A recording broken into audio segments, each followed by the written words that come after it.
y'all, let's get started. I'm not T.O. WT1W, but that's, he wanted to be here, but the airplane fought him and the airplane won yesterday. And he'll be here, theoretically, within an hour-ish. Theoretically. Allegedly, that's right. So, I want to do an intro to 3D printing. I have slides. I'm sorry. It's only about 5 or 6 of them, and I swear I'm not going to read them. How many people have not 3D printed? Okay, good, because if you 3D printed more than a couple of weeks, this is going to bore the daylights out of you, so you've been warned. All right, so 3D printing. I have a fancy slide thing here, hopefully I won't screw this up. Oh, it worked. Okay, so the first thing with 3D printing, and we have one running here right now, and I'll talk more about this in a second. This is printing what's called a benchy, which is a kind of a standard little benchmark print test because it tests different things having to do with the 3D printer. We'll get to that. So the first thing with 3D printing is the different kinds of filament.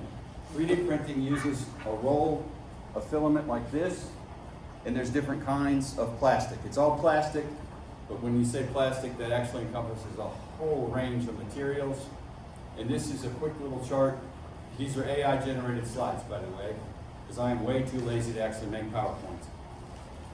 So these are the more common 3D filaments. There are more than this, and there are some that are very expensive. These are consumer priced, generally somewhere between $15 and $35, $40 a roll, depending on which one you get.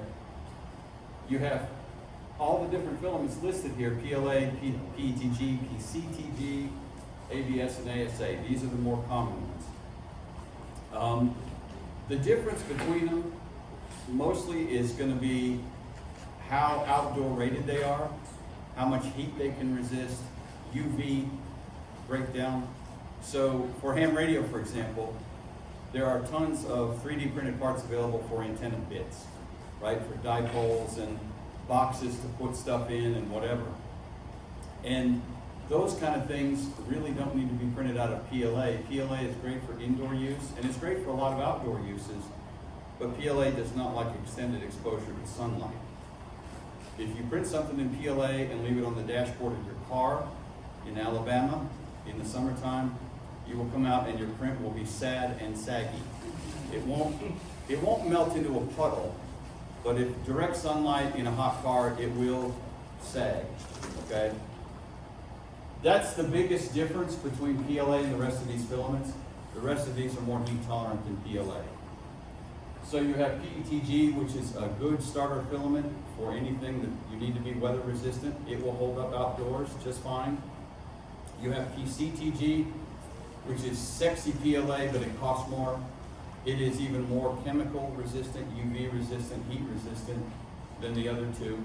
And then you get into ABS and ASA, which are what they make plumbing pipes out of, ABS and ASA. The downside to those filaments is they give off an odor, and it's kind of toxic, so you need to be careful where you print those. You don't want that printer printing ASA in your bedroom at your house. Not a good idea. Now, a lot of the newer printers have filters built into them, so that helps a tremendous amount, but that's something to be aware of if you're getting into 3D printing and deciding what kind of filament you want to use for something. Be aware of that ABS and ASA are a little harder to print. They're not necessarily more expensive, but they also have odor. PLA, PETG, PCTG don't have any discernible odor. And probably, if this was an OSHA class, I would say you should probably filter them too, but so far my cats, me, and my wife have not died, so it's all good. So there's quite a range, and the chart, and if you guys want a copy of this, hit me up after the presentation and I can email you these slides if they're that scintillating and you want to keep a copy, but you can just go on Google. Can we take a picture of it? You can take a picture of It's it. not an NDA session. No flash photography. No flash photography in this. So that's the biggest differences between these. What in the hell was that? That was the 3D printer finishing. Oh, I turned that off on mine, so mine doesn't make. I was like, what is that noise? Okay. So the next big thing with 3D printers is what kind of motion system or kinematics it has. This depends on how fast the printer can print. There are basically three kinds of motion systems, and when I'm talking about all this, I'm talking about consumer grade 3D printers. Stuff you can buy out here in their store, or you can order from Amazon or any of a number of websites. So there's what's called the bed slinger, which is what this guy is. And the way this works, all the vertical height, the Z-axis, this goes up as the print goes, and that's how you get your height. The X-axis is this thing moving side to side like it was, and then the Y-axis is the bed moving back and forth. So this is called a bed slinger. You also have what's called the Core XY, and the Core XY is real popular. That's become kind of a standard now in 3D printing. Any of your enclosed printers, almost all of them are Core XY printers. And that is, and I don't have one here with me, a Core XY printer is a bed that only goes up. It doesn't go forward and backward like this one does. And by the way, you want to start passing that around. So the Core XY, the bed only goes up or down. The head does the X and Y motion. So when the print starts, instead of the gantry, this piece being down on the bed is up right underneath the print head, and as the printer works, the bed starts moving down, and then you get your vertical height that way. The XY is done by a series of belts moving the head in the XY direction as the bed moves down, and you create your layers. And we could talk about that a whole lot longer, but I'm not. This is intro to 3D printing.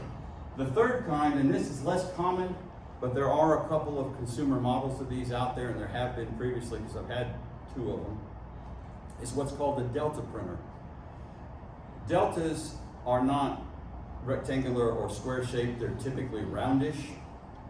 Depending on which one you look at. Monoprice had a couple of very small deltas, good for printing small little things like this benchy. FL Sun sells a couple of them. I can't remember the model names, like a T1 or an S1, something like that. And they're tall, very tall, like about 1 meter tall. And they work by moving 3 sets of arms that covers all 3 sets of parameters, X, Y, and Z. The bed on a Delta doesn't ever move. The arms do all the moving, including the vertical height and the X and the Y. So those are the 3 basic types of 3D printers in the consumer space. There are a lot of other things that are technically 3D printing that are not as common in the consumer space. Excuse me. One of them is resin printers. Resin printers use witchcraft, voodoo, black magic, and arcane secrets to print. I don't fool with resin printers. Resin is generally toxic and stinky at the same time. If you have small kids or you have pets, resin printing is something that needs to be done in a ventilated room, like out in a shop or a garage or something, and the stuff itself is toxic. You need to wear gloves when you're handling it. It has to be washed and cured after it's done printing. If you're interested in printing miniature stuff, like little tiny models, resin printing is much higher resolution than what this is. So this is called FDM, 3D printing, fused deposition modeling. And this is what most people think of when they think of 3D printers. See, I told you I wasn't going to read the slides. When you find something you want to print, and you can find things to print on a number of websites, and a lot of it is absolutely free. People have made models of things from radio parts, literally, to dragons, to knobs for random old gear. I've literally printed a Tektronix knob for an old oscilloscope. Mine was broken, I needed a new knob. I looked for Tektronix, boom, there's a knob. Printed it out. Now I have a bright orange knob on one of my scopes. There's all sorts of radio parts. If you want a case to cover the back end of your 857 so the antenna connections are covered, there's literally a thing to do that. All sorts of antenna parts, like I mentioned before. Different things for dipoles, for verticals, A lot of you may know what a DX Commander antenna is. There are alternate rings to drop on the DX Commander pole for guy wires or to run your other wires if yours breaks. I mean, if you could think about it, somebody has generally made a model of it for 3D printing. The thing is, when you download one of those files, you have to modify it before you can print it. Typically, you're going to download what's called an STL file, which stands for something, standard tessellated geometry, I think. And you load it into what's called the slicer. The slicer is you're going to adjust that file for your printer. So you'll set settings that will tell what kind of filament you're using. Are we using PLA or PETG? Because they have different temperatures. We want to print this really slow because we want good detail. Or we want to print this fast because this is a functional part and we don't really care what it looks like because it's going to hold up the back of our Kenwood radio on our dashboard and ain't nobody ever going to see it. So I can just print it fast and I don't really care about how beautiful the layer lines look. So these are some of the basic settings. A big one is infill, which is a percentage of how much plastic is in the middle of your design. So for example, if I was 3D printing a soda bottle, or down here this is a Coke bottle, and if you're in Chicago, it's a pop bottle. It's still a Coke bottle, I'm calling it wrong. Always the heckler. Anyway, It could be soda. so it's soda. I said soda. It's soda bottle. It's Coke. So if I wanted to 3D print a soda bottle, if this is something that's going to sit on my desk, I don't need a lot of infill because it's not a structural part, right? So I would set my infill to a low percentage. If I'm printing something that is a functional part that might hold some weight or be used constantly, like a replacement handle for a bathroom cabinet, for example, I would print it with higher levels of infill. And we could spend 2 or 3 hours going through slicer settings, and we are not going to do that. Layer height, again, that goes to how pretty the end product is. So if you're doing something to paint or that's going to be a display item, you may want a finer layer height to have better detail. Again, if you're printing something functional, you may not care. The standard, the default is generally 0.2 millimeters, which is fine for almost everything. Let's see. Print speed, I mentioned. Nozzle and bed temperature. Different plastics require different temperatures. I think this is PLA. I haven't looked at what it's set at. I can print PLA a lot cooler bed and a lot cooler nozzle temperature than ABS. So there are filaments that even require higher nozzle and print bed temperatures than ABS. So you need to know that before you start printing something. If I try to print that benchy, wherever it's at, in ABS with PLA settings, it will not work. It will come off the bed because the bed's too cold. The head will, it would be a hot mess. So that's something you have to set in the slicer. Some designs don't really lend themselves to laying flat on the bed. If I wanted to print my soda bottle like this, for some reason, this is hanging out in space. So I would need to use supports between the bed and this end for this thing to print, because you can't print plastic out in the middle of nowhere. So again, it depends on what you're printing. A lot of that you can get around by orienting it differently. So if I print this soda bottle this way, I don't need supports. This will all print layer by layer on top and I'll have a soda bottle. But again, if I print it like this, where there's something hanging in space, I have to use supports. You do all that in the slicer. Most current slicers will tell you, hey, Cletus, hold up. You got something hanging out in here in space. You need to use supports. If you don't use supports, you need them sharp. You'll have a mess. It is. It'll be sad and saggy. Like my belly. And so bed adhesion is another thing. If you're printing something small with not much surface area, so let's say I want to print something like this little tiny remote, and I want to print it like this. This doesn't have a lot of surface area on the bottom, so I would need to use extra things on the bed. So I just print a little more plastic around it, and that's what a skirt, a brim, or a raft are, just various extra plastic around the base of it to hold the piece up. Yes, sir, Michael? So you just cut it off somehow after? Oh yeah, when you're done, So with the supports, good question, thank you. I didn't pay him to do that. With the supports, and thank you, Ted. And with the supports and with the raft skirt brim, it prints it slightly farther apart than everything else. So generally, you just peel it off. Yep, yep. Hand sand it. If you put a tool on it, generally you end up with a hot mess. Yes, sir. If you look at the next level, they make a filament that is more support, it's water soluble. Yeah. If you print it, then you just run it through water, it dissolves. I haven't seen the dissolvable one. I've seen separate filaments for supports. But you have to have a military. You have to have a multi-head printer, and yeah. Okay. Shoot, we're doing good on time. I was afraid I was going too slow. All right. So I mentioned the slicer software. Here's the thing about slicers. Almost every printer that is sold today comes with its own branded slicer. Whether it's a FEPLabs, this is a FEPLab A1 Mini. Very excellent printer. Not the fastest thing on the market, but for a bed slinger, this thing is killer. I have one. So Bamboo has their own slicer. Cheedy is another branded printer. They have their own branded slicer. Anycubic has their own branded slicer. Almost all the slicers up on this slide are a variation of what's called Orca Slicer, which is an open source project on GitHub.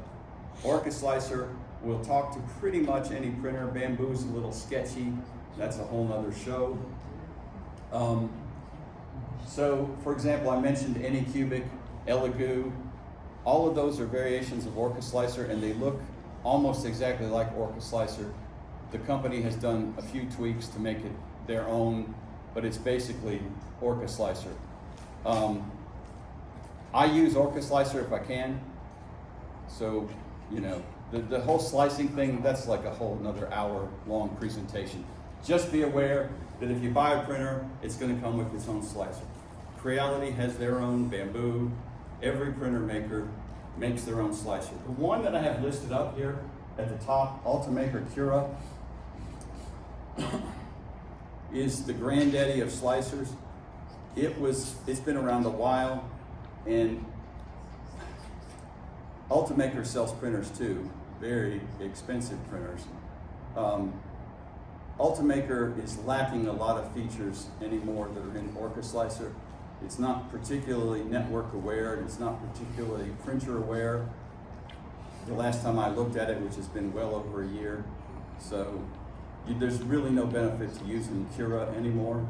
I said Ultimaker. Ultimaker is the company, Cura is the software. Cura is free. That's what I learned on. But once you start learning how to use Orca Slicer, or even the company ones that come with all these printers, you'll never want to go back to Cura, in my opinion.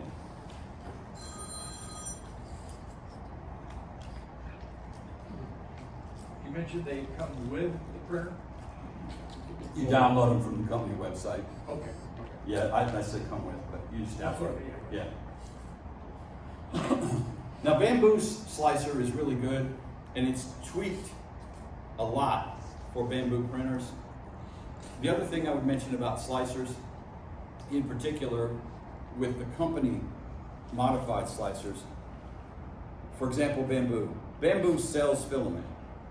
Their slicer comes with every freaking Bamboo filament that they sell, and they update the slicer itself regularly. So if they release a new filament type, they update the slicer, and you have all the presets for that filament. So you don't have to go in there and manually set, okay, I'm using PCTG, I need this bed temperature, I need this nozzle temperature, I need to make it go this fast or this slow. Some filaments are designed to get squirted out of the nozzle faster than others. So that's part of that whole speed thing. That's the upside to using a company slicer like an Elegoo or an Anycubic or whoever, is it'll be tweaked for their filaments. Some of them, and I think Bamboo's, besides having Bamboo, they have some other filaments that are not made by Bamboo. They have the presets in there. You can also look on the internet and find settings. And as a matter of fact, on the side of almost every reel of filament, it tells you basic settings to use for the filament. So when you use something like Orca Slicer has settings for a lot of printers and a lot of filaments, but they may not have what you have. And I swear every filament I've ever bought is not listed in Orca Slicer by default.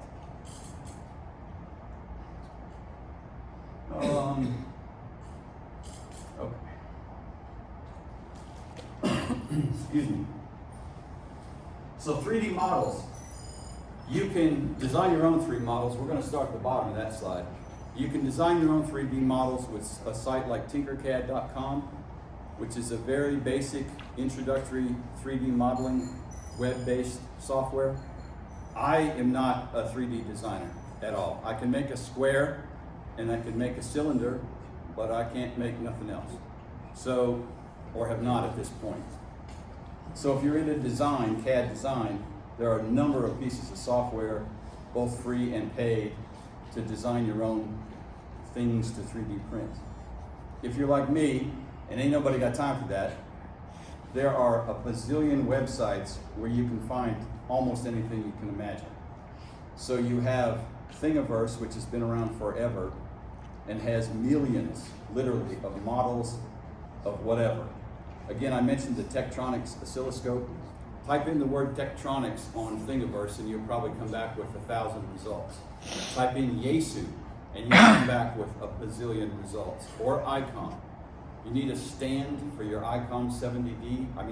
Yaesu, sorry, Icon and Yaesu. Yaesu FT70D. There's probably 20 of them. I'm not making that up on Thingiverse alone. Some of them are very, very basic. Some of them are pretty fancy. There is a bracket that goes on the back of an 857 to cover up the cables, so you can put it in the bag and it won't press on the connectors and everything. That's literally out there on Thingiverse. There are tons of modifications for 3D printers on all these websites. This printer right here, this is the filament loading system on this thing. It does not come like this. It comes on a separate stand that has to sit on the table and takes up like 4 feet of table space. This whole structure here, all this white I'm pointing at, and all of this is 3D printed, and they modified the printer by printing this junk so they could mount this thing on top of the printer, which is how I have mine, because otherwise it takes up that much table space. That's feeding the phone. That is. And I need to mention this because I didn't have this on the slide, but I'll come back to that. Remind me about filament feeding in a second. So here's some of the websites, and I don't know why it showed a Google search, printables.com. That's owned by Prusa, who makes 3D printers. There's Printables, there's Thingiverse, there's My Things, there's My Mini Factory, there's Cults 3D, there's Thangs, there's Yegi. The list goes on and on. A couple of things of note. Thingiverse is kind of a lame, slow website. Gonna say that. But they got a lot of stuff. All these have a lot of stuff. Cults 3D is primarily paid stuff. So for example, my daughter saw this dragon model she wanted me to print. It cost me $10 to download the STL file and print the dragon. Some files on Cults 3D are a couple of bucks, some of them are 30 bucks. So, you know. Yegi and Thangs are like the Google of 3D print files. So they specifically, you type in a search term and they're looking at all the 3D print sites to find whatever you're searching for. You can also Google and set a file type to STL and find files that way. Jeff, yeah? The nice thing about if you own a certain printer, almost all of them have their own website. Yep. So, the nice thing about that is that if you go to those websites, it's already usually cut for your printer. Nah. Usually. Yes and no. The thing is, you too can upload something to one of those sites. Yes. And not have it work with your printer. Yeah. So what Jeff is talking about, for example, Bamboo's site is Maker World, and it's not on the slide. It's not up there, Jeff, because I hate him. It's up there because I didn't think about it. I actually had to tell the AI about, hey dude, you forgot Thangs and Yegi.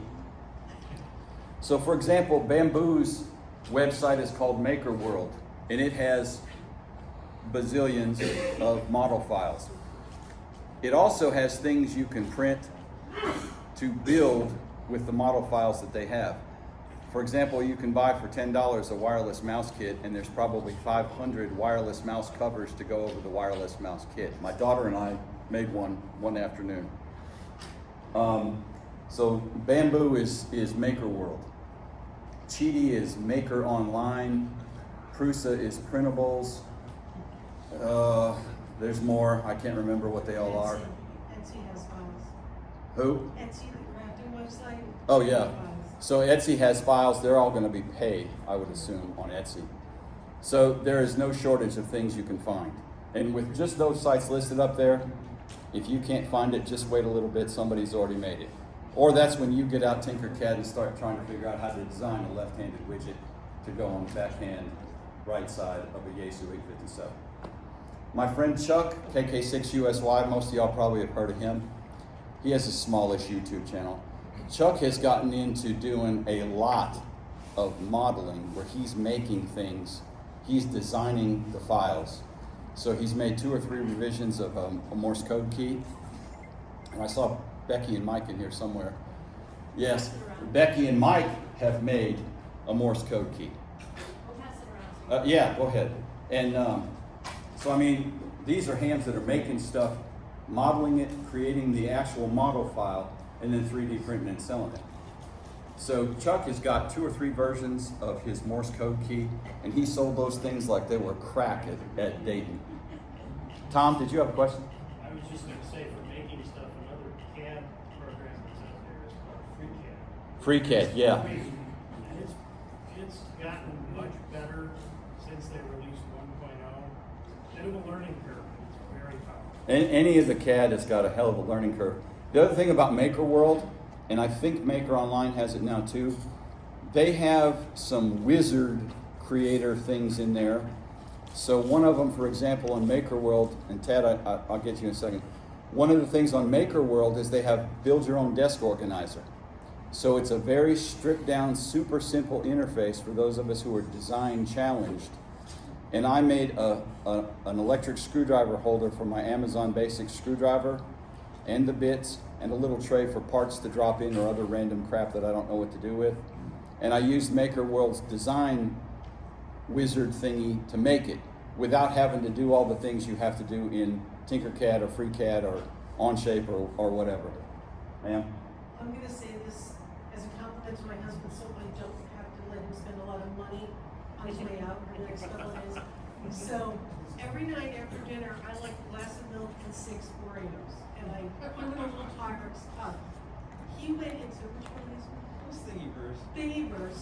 Somebody made an Oreo holder that will hang off the end of your glass. That will be 6 Oreos. Genius. It has to- Six. it has to be 6. So it's like if it's a problem that bugs you, it probably has bugged somebody else enough to do something about it. That's where all inventions come from. Now we're good. I don't have to spend any money today, right? Right. Okay. So what I was gonna say is that someone comes out there and says, all right, I got this new FDM 500 radio, and I need a panel that attaches to something from the back of the radio. Okay, great. I look at this, it's like, I can take that part of his design that attaches to the back of the radio and make it attached to my thing in my car. Yep. And so I can go and download Thingiverse, all these ones that are free, you can download their thing, import it into your CAD program, and take off the piece of theirs that you want, and add it to your thing. And then some of them have ways that you could say, oh, by the way, give this guy credit because I stole his design to mod it. Right. And so I have some things on Thingiverse. I mounted my FDM 500 into my car, and probably there's 3 people in the universe that might ever have any use for this. But anyway, whatever. You can do that kind of stuff as a one-off rather than trying to shop for some crazy way to boost the radio into the car. Well, I have something like that in my mind. A couple of companies make a third eye brake light antenna holder for your pickup truck, which I would love to have, but I don't want to drop $300 for a bent piece of metal. So at some point I'm going to go hog wild and do that in ASA or ABS and see how long it holds up, but I really would like to have that. If anybody makes something in 3D print, like with PLA, which is going to disintegrate in the sun immediately, if Not you make immediately. something and it actually works mechanically, you can go to a professional print house and say, please Yep. print this in carbon fiber or something. Yep. And he may put you out $50 for it, but it'll be the ideal product if you're the one that designed it. So that's the other thing, and I didn't mention these filaments. There are other filaments besides the ones I talked about, typically called engineering filaments, and they're going to have glass fiber or carbon fiber or PA12 nylon. If any of y'all have a car antenna, Coffee and Ham Radio's antenna, that winder is PA12 nylon, and it was not 3D printed with FDM like this. It was done with something called multi-jet fusion, but that thing can lay outside in direct sunlight in Texas or Arizona. Does that start from the same STL file that you use for one of these printers? What now? Yeah, it did. So you can Yes. test print it on this and then ship it out and Yeah. do it the other way? Yeah. We emailed them the STL file and paid to have it So done. hacking around with one of these, with a cheap CAD program that creates the thing you want, now you can go and make something that Yep. you can professionally reproduce and you can sell the darn thing. Well, and a one-off expect to spend about $100, like PCB Way or I can't think of the other one. JLC PCB. Tad's right. They will 3D print your one-off professionally on some high-end filament, but you're going to spend $100. Getting it done professionally scales. It does not scale at onesies. So if you want to print one dingus, that's my word by the way, dingus. If you want to print a dingus, do it on your 3D printer at home. If you need to print 10 or 20 dinguses, then it may be useful to send it off somewhere. So that's the websites, some of them. These are common problems with 3D printers at the beginning, and it still happens. Probably the one that happens the most is whatever you're trying to print did not stick to the bed. Wash the bed, clean it. You don't sleep in a dirty bed, I hope. So you have oil on your fingers, and my hands are sweaty now because I've been in my pocket. As you touch that bed, you're leaving finger oil all over it.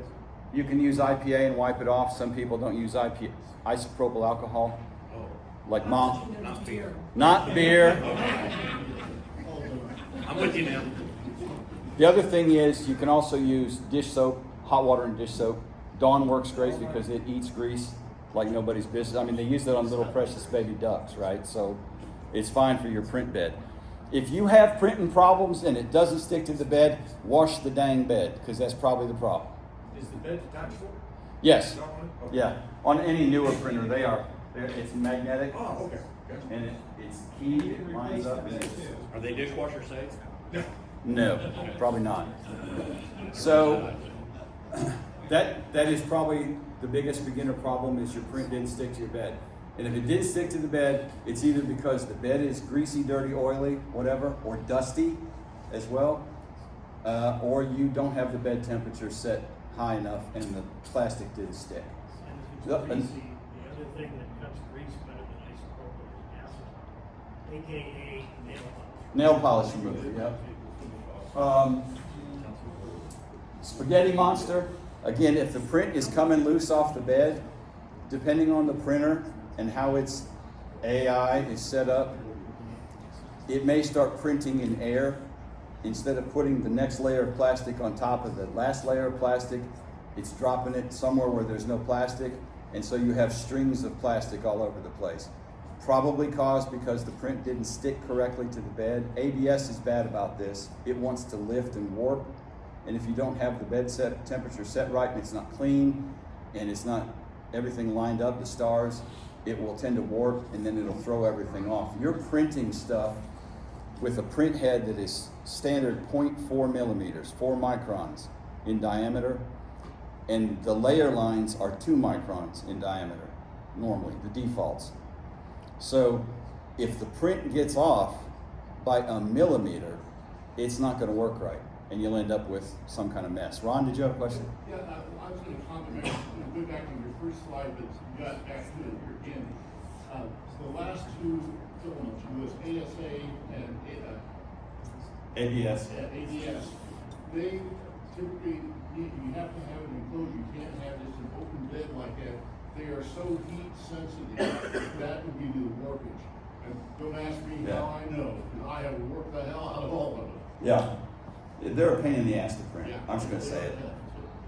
Yeah.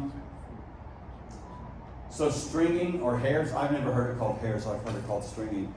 So for example, that little benchy print, this guy that we passed around, this is designed specifically to test all the stuff on the 3D. I thought I should walk over here for a while, right? This is designed to test a lot of the different things about your 3D printer, and that discussion is another hour or two long. But one of the things is stringing, and what you'll see on this benchy, this is perfect. This is absolutely photo ready, perfect. You'll see plastic stretched across something like the porthole here, right? And that's a setting. So that's a setting you set in the slicer that's dependent on the plastic you're using, it's dependent on the temperature you're using, it's dependent on the setting called retraction. So this tests that. This tests obviously the first layer sticking. That's not a huge surface area, but it's nice and flat, so it does generally stick pretty well. So that's one of the common things you'll see is stringing. Now, with something like this, or with a lot of stringing, take your heat gun, go, strings are gone. I mean, and you need to be that quick, because you'll slag this stuff. PLA prints, the bed is at 60 degrees centigrade, which is something in American, I don't know what. I can't math that. 140, 160, somewhere in there, I think. Some of the other filaments print at a much higher temperature than this, and that's why they're also more heat resistant. PLA is polylactic acid. It's made out of corn byproducts. And magic, as far as I know. I think that's the last slide. Oh, no, got some more. Another common problem when you first start printing is you printed your dingus and it's done, and your wife is like, oh my God, please quit talking to me about your 3D printing because I don't care. Maybe that's just me, not y'all, huh? Mm-hmm. So let the print bed cool. This gets critical depending on what filaments you're using, because some of these filaments will rip the print bed apart. This is a coating on a lot of these beds, especially the smooth beds. And some of these filaments will stick so well that if you pull this thing off, and I mean muscle it to pull it off, it will pull the whole coating off with it. Ask me how I know. A replacement print bed, 20 to 40 bucks, depending on which printer and what kind of bed you buy. So letting it cool is important, and depending on what filament, it's important to very important to let the print bed cool, and it will almost pop off on its own. Yes, sir? Does the bed stay hot the whole time or only Yes. at the beginning? Generally, all the whole time. Okay. And one other one, approximately how much linear filament did it take to do the little tempo? Linear, I couldn't tell you, and I couldn't tell you the weight. The spool is a kilogram. That's generally the standard 2.2 pounds for these rolls of anybody's filament. There are other size spools, but the default one is a kilo. This is like Yes, 20, 20, 30 feet, 50 feet? I don't know, I couldn't tell you. Okay. That would require math.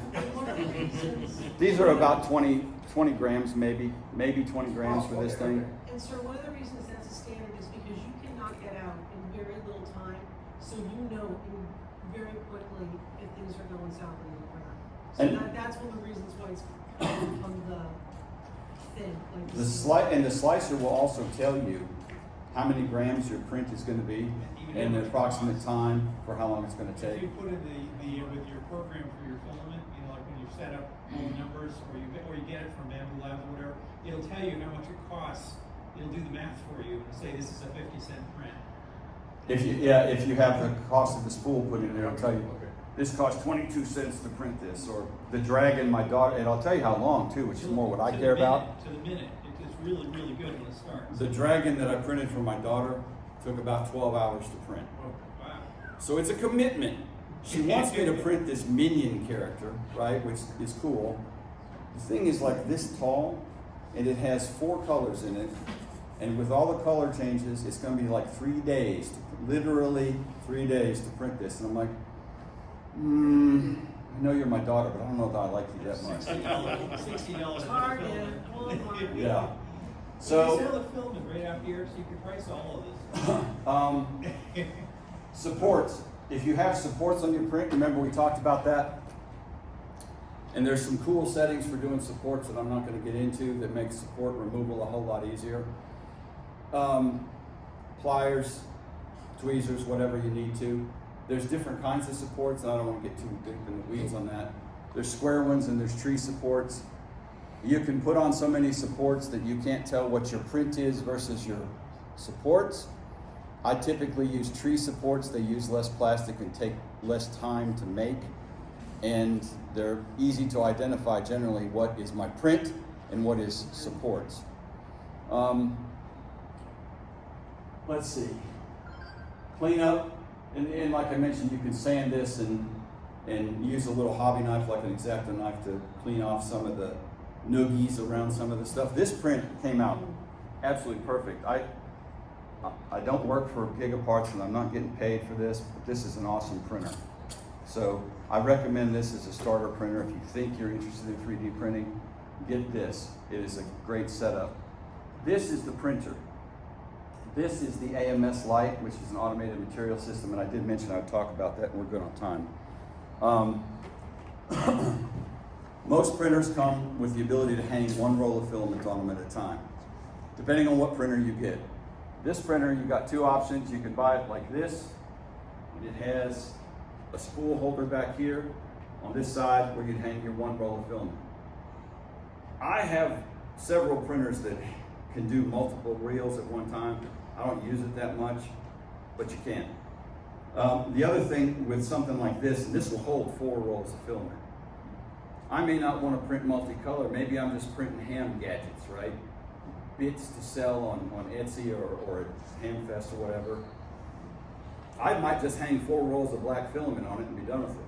And the beauty of one of these multi-material systems, which is what this is called, multi-material. This particular one is called AMS. And Bamboo makes 2 of these. This is the smaller version for the A1. This is the AMS Lite, automated material system. But it's still a multi-material system. You hang 4 rolls of the same color on there. The printer and the AMS unit talk to each other and sing Kumbaya.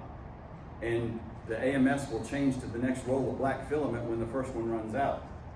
So I can set it to print stuff and not worry that I've only got this much. You're talking about length. I've got 12 inches of plastic on this one. This thing might only take 9, but I'm not entirely sure. Printer will handle it and switch to the next roll automatically. Or you can hang multiple colors or different types. So one of my printers, my Anycubic Cobra S1, is a Core XY enclosed printer. And I have 2 rolls of PLA and 2 rolls of PETG, orange and black.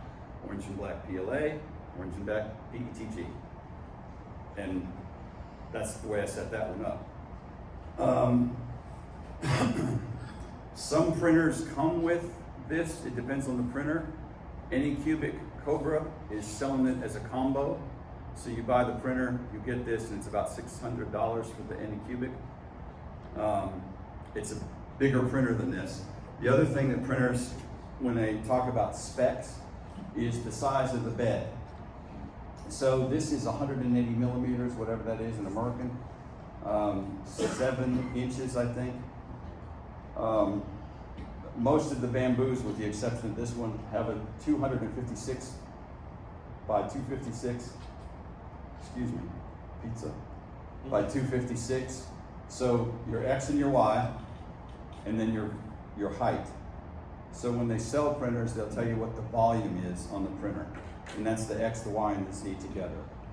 So the Bamboos are 256 cubic millimeters of volume to print. This one's 180, I think. I'm not sure if the up and down, the Z height is 180 on this one. The Cheedy, I have a Cheedy Plus 4 QID, I pronounce it Cheedy. It's 305 by 305 by 300, I think, I can't remember. So a much bigger square area to print stuff in, and a much bigger volume to print stuff in. So that's one of the selling features on some of these printers is, I mean, they're gonna mention it, it's a spec. The other spec they'll mention is, like we were talking about the different kinds of filaments, on any kind of ABS or ASA, it really needs to be an enclosed printer. I've seen videos of people telling me they're printing ASA and ABS on an open bed. I don't know, go with God, have fun. whatever. I don't know. But anyway, that's that. Any other questions? I think I covered most everything. Freddie? I don't have a 3D printer or know much about them, but I'm investigating. Your 3D printer curious? Yes, I am. And I've been told that Bamboo is leaning in a direction where you can't upload some open source Thingiverse files and things like that. So- is that true? Do you know? Yeah, They're the worst. it's a little bit of drama. So first of all, the open source Nazis are all pissed anyway at Bamboo because they're not officially open source anyway. They're not feeding Right. back their developments into the community. Oh, okay. So this gets a lot of he said, she said, and a lot of it no one really cares about, except the open source people. So originally 3D printers were very open source. I don't care. I just want a printer that works. I don't care if it's a bunch of hippies singing Kumbaya and smoking fatties that made it, or it's a Chinese company. As long as the printer does the thing, that's what I'm after. So Bamboo has always been generally closed source. They don't release their code anywhere. They are using, their slicer is based on Prusa slicer, which is based on something else, and I don't remember, and again, don't care. Bamboo, about 6 months ago or so, their printers had previously worked with non-Bamboo slicer. And then they changed their communications protocol, so it required, reach around, wake Bill up. Bill.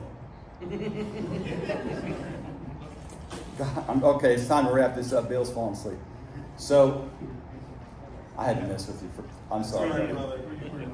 So, I'm here for you. they, instead of letting the printer handle the communications directly, Bamboo inserted a network layer middleware piece in there. And Orca Slicer says that Bamboo didn't talk to them, and Bamboo said we did, but you didn't answer us, and I don't like you anymore, and you're not my BFF, and it's, Can't play with my tools. and that's basically that. They're all kind of closed source anyway. Remember I mentioned the separate slicers? They're taking Orca Slicer and modifying it, and then it gets into, did they release their code and all that, and again, I don't care. I'm an end user of a printer. Sure. But that's the Bamboo story, the short version without all the yang back and forth. Say in a couple of years and I find this thing on Thingiverse that I want to print, I'll still be able to print it out. You can print it on any printer you want. The STL files are very common. Yeah. STL files have actually been around longer than 3D printers have. They're used for other stuff. I can't remember what, but they've been around for a while. Stereolithography. Yeah, that's it, what he said. I thought it stood for standard tessellated something. I'll go with that. Either one, Ted. How does the print file get to the printer? All right, good question. That's what the slicer does. Well, I mean, it's through witchcraft Okay. and dark arcane magics. So, in the olden days, 3 or 4 years ago, most printers did not have network ability built into them. So it got to the printer via sneakernet. You would do the slicing on your computer, you would dump it to an SD card, stick it in the printer, and hit the go button. In the last 3 to 4 years-ish, almost every new printer that's come out now is networkable. All these slicers that I mentioned that are based on Orca Slicer, Shura, I don't know, unless they've upgraded it a lot in the last year and a half, I don't know, but they're all network. They will connect over your network, whatever network your PC is on. So Wi-Fi or wired, doesn't matter. The printer is on Wi-Fi or wired. okay. Also. So my Cheetah does Wi-Fi, but it also has a wired jack in it. The Bamboo, the Anycubic, all the other printers I have are Wi-Fi only, but again, it's on the network. So the slicer finds it on the network, and then you can send it. It also, some of them also have a cloud printing service. So your printer has a code on it, and you sign up for their cloud service and tell it, this is my printer, and then the app, and most of them have phone apps as well, will talk to the cloud, so you don't have to even be at home. You can use the cloud software to send a print from your phone to your printer that's sitting at home, kind of deal. So it just depends a little bit, but almost all of them are networkable. All of them still have at least a USB stick in it, so you can use a USB stick if you want to sneaker net it. some people, when the bamboo thing happened 6 months ago or whenever, bamboo also has a land mode, and they treat it like you're doing some kind of witchcraft, and you're going to break the printer and cause the internet to fail if you use land mode. So you don't have to use the cloud on any of these printers. They would like you to, so they can market crap to you and all that kind of stuff, but you don't have to use it. So there's multiple ways to get it, but generally all the printers made today are network ready right out of the box. Any other questions? It's also Octoprint. Yeah, yes. If you, and I used to use that a lot. Octoprint is a Pi image you can get through Raspberry Pi Imager, and it will download a consolidated, concise, tight version of Linux with the Octoprint software in it, and you can plug it straight into a USB. So you talk to the Raspberry Pi with Octoprint, the software on the Pi, with your browser, or with Cura, there's a plug-in for it, and you can send it to a printer that way if you have an older printer like the one Hank is probably using. How old's your printer, the one you were telling me about? That's not the, it's the program, plus it's the same as the Macs. Oh, okay. So it's newish. Yeah, it's new. I quit using Octoprint because I don't need it anymore. Octoprint was a way to take a non-network printer and get it on the network. So one of my older printers, an FL Sun Super Racer, not networked, but I put Octoprint on a Raspberry Pi, plugged the Pi into the printer through the USB port, and then I could load prints to that printer over the network. Yes, sir. How often do you use PCTG? Not often. Not often. I did some 3D printed rails for radios, and I did that with PCTG. PCTG is about $30 to $40 a roll. Yeah, we bought tons of it, but it's, my take on it is, don't get me wrong, I really like it. But I gotta clean my machine a lot. I hadn't noticed that, but If you're gonna be around the next 2 or 3 days, I'd like to pick your brain. sure, yeah, I'll be here. All right, guys, I'm running out of Dr. Pepper, and my nicotine center is starting to speak. Sir. You keep talking about all your printers, so what's the life on these, and why do you keep changing? Because I like new and shiny. Okay. I mean, I'm just going to be honest with y'all.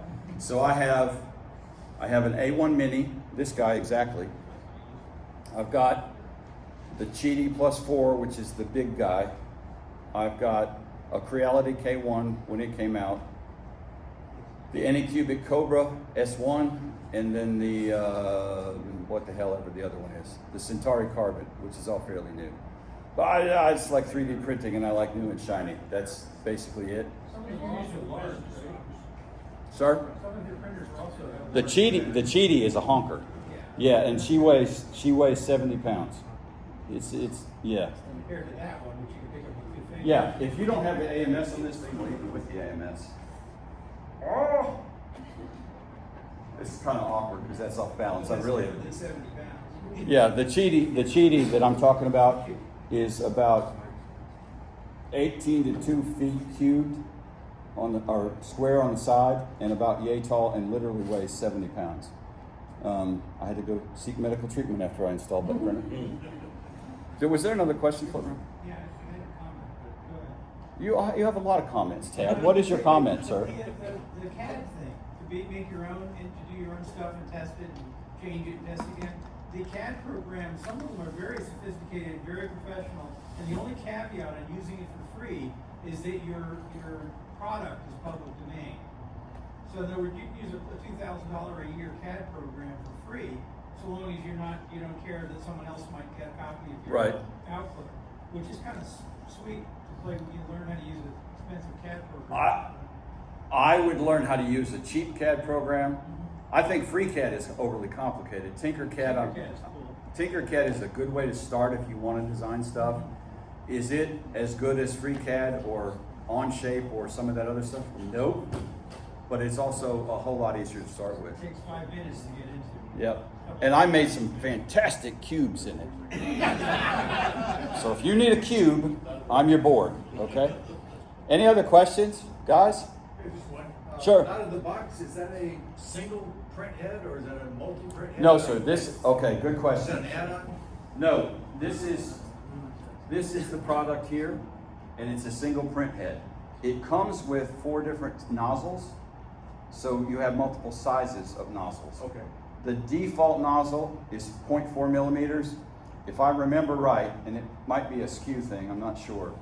I got 4 nozzles. I got 0.2, 0.4, 0.6, and 0.8. So when would you, and that's a good question, thank you. If you want to use, you're asking when would you use a different nozzle. If I'm printing something large and I don't really care that it looks beautiful, I might print with a 0.6 or a 0.8 because I'm going to have bigger lines. But again, if it's a functional part, it may not matter, right? If I'm printing a guy ring for a DX Commander out of PETG, it's going to be outside on the pole.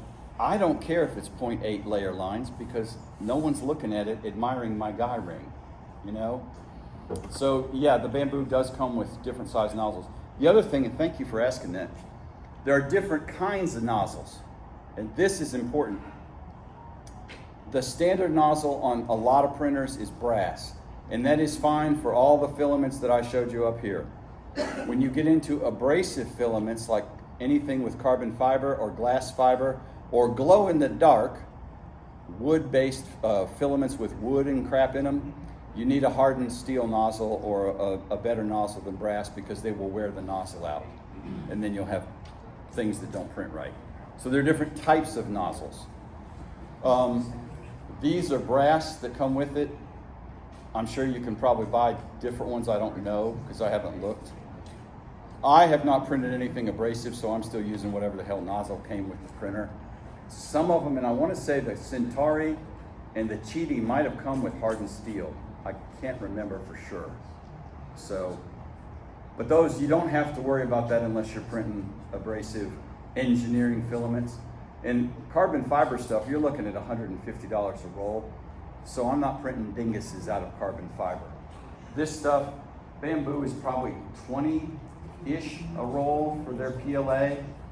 And you can find PLA on Amazon for 12 bucks a roll. And I've printed with some of the cheapest junk off of Amazon and can't tell the difference. The other thing, go ahead, Jeffro. The good thing to remember is that if you're prototyping a print and trying to get it fit before you do the finished print it with PET, print it with PLA, and do sizing, everything, all that. Yeah. So you tweak the model the way you want it, and Then print it in the expensive print stuff. it in whatever the next one you want, Yeah. or you may have to adjust the printing a little bit, but you're going to be a lot closer than if you had to keep printing it in, say, some higher price form. Yeah. Dang it, I had one more point I was going to make and then I got sidetracked. Bill! As it sits there, I'm awake now. As it sits there right now, how many rolls of filament can go to that one print? 4. You did? Well, I seriously. He was sleeping. He was asleep then. 4. Oh, I know what I was gonna mention. Becky, hang on, I'll get you. So with this, you'll hear people talk about multicolor printing. This is one head, so it can only skeet one kind of plastic at a time. So when you do multicolor prints on this, and somebody cleaned off the table. Every time it changes colors on the same layer. The minion, okay, that I mentioned to my daughter once, the minion is blue, white, yellow, and black. So keep in mind, we're printing layer by layer from the bottom up. So if whatever layer we're on has blue, yellow, white, and black up by the eyes, for example, the printer is going to print some of it in blue, and then it's going to stop and purge the nozzle of the filament that's in there. And then it's going to run some more filament out of the new color, and it's going to skeet those out the side, and they call that poop. Some 12-year-old called it that, and everybody in the 3D printing world calls it poop instead of waste, whatever. So I'm printing in blue. I have to change to white, for example. So we're going to stop printing, and we go through this purge cycle, which is a couple of minutes of purge cycle. And I'm going to kick out a black poop and a white poop. And then it's going to print the white. And then it's got to print yellow. So then it's going to stop and go through another printing cycle and kick out some white poop and some yellow poop. And then print a little bit of yellow. And then we got to print white again for the next eyeball. So then it's gonna go, again, this minion, that's why it's gonna take 3 days. It also wastes a whole lot of filament when you print multicolor. The reason I mention this, there's a couple of printers that are multi-head that you can print multicolor on that don't have to do that purge cycle. The Prusa XL has like 4 or 5 heads on it. So you can have black on one head and yellow on one head and white and blue, and it just moves the head and prints that color and moves on. There's no purge cycle. That's a $3,500 printer. So, sir? Wouldn't it just be easier to just print the eyes separate and snap them on? Yeah, there's models that are set like this. This is a one-piece model. If you can remodel it to do that kind of thing, yeah, absolutely. And there's a lot of models that are made that way. They're multiple colors, but they have it parted. The dragon I printed that I keep talking about, there was a dragon with pieces, and then there was a dragon that was the complete thing. And I'm way too lazy to glue stuff together. But what I did is I took the whole one, which was actually too big for my big printer, and I just sized it down and printed it that way. But that was one color. But yeah, there's a lot of models that are made that way with snap together, so you don't actually do the color changing sequence thing. So the Bamboo has color changing, the Cheetah has color changing, the Anycubic has color changing.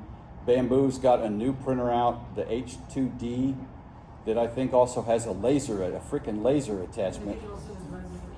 It does resin too? Sir? So I don't know if you heard Phil's question wrong, or I heard Phil's question wrong, but either way, made me think, when he said, has that printer since, how many rolls of filament can go through it? You said 4. That's in it. I think you mean before you wear it out. Before you wear it out, is that what you're asking, Bill? No, That's what I'm No, wondering. that's- How many that's- rolls of filament? That's the engineer in the back being over analytical. Okay. How many rolls of filament can you typically run through a print head before it wears? I don't have an answer because I haven't worn one out. I just get tired of looking at them and buy a new printer. I mean, honestly, assuming that the mechanical movement parts don't break, you're just changing out the hot end. That's the part that heats up. Yeah. They do. If you have a brass nozzle when you print abrasive filaments, you'll wear it out. But Have you addressed that? well, we need to wrap up because we're I'll past talk to you time. about it. well, the next presentation is 3:30, so. Damn it, Becky's been waiting. Sorry, Mr. Perry needs a Newport and make water. No, I don't need to make water. I need a Coke though. Becky, what was your I question? should say another tip is you don't always have to print the whole thing to test the part. Yes.